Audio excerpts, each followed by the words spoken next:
How did you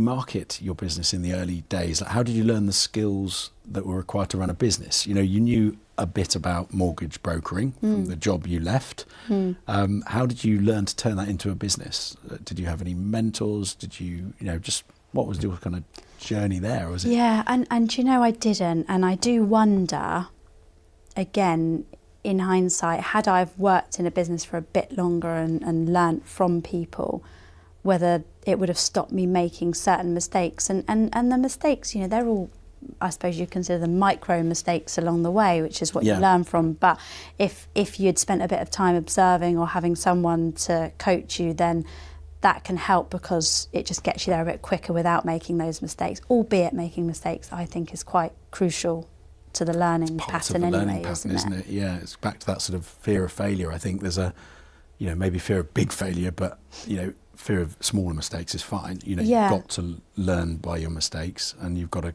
keep going forward. Yeah, and I think that, to answer your question, I think I just had a thirst for it. Like, I wanted to learn it. So I'd hear someone say something and I'd research it, and I would look things up all the time. And when I was talking to people, I'd really retain that information, because I knew that if I didn't, that I would struggle to compete in a market where I was really quite inexperienced and young, and dare I say it, female. It's a very male dominated industry as well.